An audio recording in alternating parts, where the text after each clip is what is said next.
Good evening and thank you for joining us tonight for KREM 2 News at 11. I'm Cody Proctor. Mark is off tonight. Well, if the city approves new sit-and-lie ordinances, public camping would be illegal on almost all downtown sidewalks, and Spokane police to help enforce those laws. KREM 2's Kyle Simchuk spoke to SPD about how the agency could be impacted by any changes. People are camping in front of your business, laying in front of your business, just creating problems and discontent. Chris Batten, chairman of the Downtown Spokane Partnership, says businesses are on board with Mayor Nadine Woodward's proposal. The feedback has been positive for sure. Camping would be prohibited at all times under viaducts near the river and in all areas of the Downtown Business Improvement District. Businesses that are closest to the track are obviously the most impacted on a daily basis, on either side of the railroad underpasses, but it's throughout downtown. The city already has laws on the books prohibiting camping in public places, but the Ninth Circuit Court ruled in 2018 that cities cannot cite or arrest homeless campers when there isn't enough shelter space available. We think it's the right ordinance at the right time. Certainly it meets or exceeds the expectations of Martin versus Boise. Before 2018, police could ticket and arrest people for sitting, lying, and camping in areas they aren't allowed to. Even then, Corporal Nick Briggs says the department's philosophy has never been enforcement first. We're always trying to solve the situation, even prior to the Martin decision, trying to solve the situation in some other way, connecting people to services, finding people a more suitable place. Writing tickets or taking people to jail was a last resort. Now it's not really an option. It is much harder now to kind of have that last line of problem-solving ability if somebody is willfully refusing to leave and continuing to maintain a potentially dangerous situation. So if the mayor's proposal passes and city council and officers have more enforcement tools available, will SPD even have the resources to respond? There are areas where we're not always able to provide the level of service that we want to in every category, and violent crime will always be our top priority. So yeah, if there's areas that are competing, we might not be able to allocate all those resources that we want. And the Downtown Spokane Partnership hired an independent law firm to analyze the Martin v. Boise case. They determined the city could take steps to clear out encampments downtown with a low risk of violating the court ruling. The firm also indicated that the city runs a higher risk of getting sued by businesses if they don't address public camping concerns. In the newsroom, Kyle Simchuk, KREM 2 News. Kyle, thank you so much.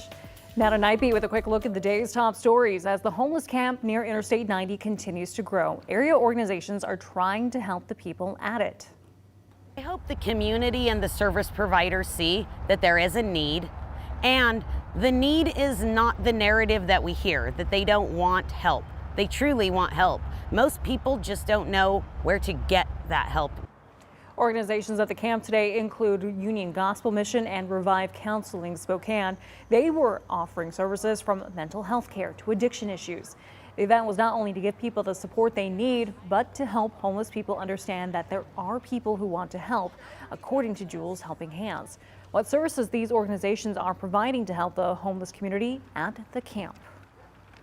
A SWAT standoff in Spokane Valley ended with the arrest of a suspect accused of shooting a man last year. A Spokane County Sheriff's Office arrested Christopher Huntsinger at a home off Interstate 90 and East Eastwood. Deputies say they've been investigating the man since last year and finally developed probable cause for an arrest. They believe he shot a man at a Spokane Valley gas station last October. Police say Huntsinger's a convicted felon who should not have been in possession of the gun. He's been charged with 2 counts of assault first degree and unlawful possession of a firearm first degree. After a warning from Coeur d'Alene police and a day full of rain, total arrests on the 4th of July were down by almost 100 arrests.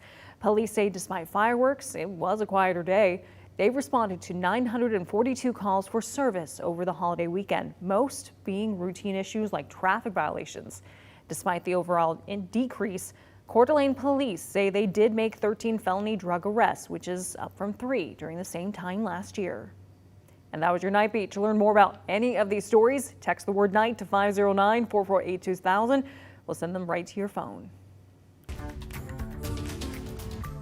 Tonight, we're learning more about the impact a 7.5 magnitude earthquake on the Seattle Fault and the consequential tsunami would pose for the Emerald City. The Washington State Department of Natural Resources explained the new data today, saying this will happen if there is a major earthquake. Which is pretty significant when you think about the amount of population, the density of this area, as well as the economic infrastructure that we depend on. Once the earthquake happens, scientists estimate the tsunami would hit 3 to 5 minutes later. This map shows the areas affected, with the port of Seattle under 23 feet, Seattle's Great Wheel 42 feet, and water going inland up to a mile in some areas. Lewin Field and T-Mobile Park could end up under 6 to 5 feet of water. Shoreline flooding from Blaine to Olympia is also possible. The state's now using this information to inform and educate those who will likely be impacted, as well as identifying outlets should a tsunami arrive. Well, let's turn over now to our weather forecast this morning. We saw some storms and rain, but that all dried out as we went into the afternoon. Chief Meteorologist Jeremy Legoo joining us now. And Jeremy, we get to keep these drier conditions as we head into the weekend, break the cycle. Oh yeah, it's going to be a beautiful one. Finally. We've got much warmer weather on the way, but as we head into the weekend, we're finally looking at a warm, dry one here in Spokane.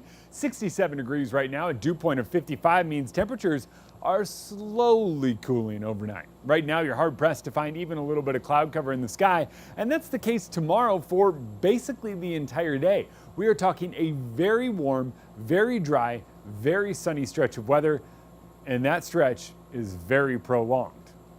Just tried to see how many times I could use the word very there, but here's how it goes. 83 tomorrow, 83 Saturday, mostly sunny skies both days. We'll see a couple more clouds on Sunday, but we're talking a couple. And that's going to keep temperatures slightly cooler, but still in the 80s nonetheless. And coming up in the full forecast, we're talking what all this sun amounts to next week, because that is some serious heat. Jeremy, thank you so much. In your national news tonight, a federal judge sentenced Chavin to more than 20 years in prison for violating George Floyd's civil rights. The former Minneapolis police officer was already serving a 22.5-year sentence after being found guilty of murder and manslaughter charges by a state court. Last year, he agreed to plead guilty to violating Floyd's constitutional rights, specifically his right to be free from unreasonable seizure. In exchange, the former officer will be moved from state to federal prison and will be allowed to serve the sentences concurrently. As a federal prison, the now 46-year-old will not be eligible to be released until he's in his 60s. As COVID cases once again climb in Washington state, so are hospitalizations. But despite guidelines from the CDC urging masking, Governor Jay Inslee says he's not going to restate mask mandates, at least not yet. We are not there, and we're not actually approaching that position. So we think this is the moment for people to make individual decisions as they can and get a booster shot. Right now in Washington, only 2 counties aren't rated as having high transmission rates. According to the CDC, people who live in counties with high COVID rates should mask indoors, whether they're vaccinated or not. COVID hospitalizations also increased, with 11% of hospital beds in Washington occupied by COVID patients. But the numbers aren't anywhere near what we were seeing all the way back in January. As of today, about 69% of the state's population is completely vaccinated for COVID. That number drops to 58% when you look at Spokane County alone. Well, don't go to bed just yet. After the break, how multiple nonprofits are trying to break the cycle of homelessness. We're back in 90 seconds.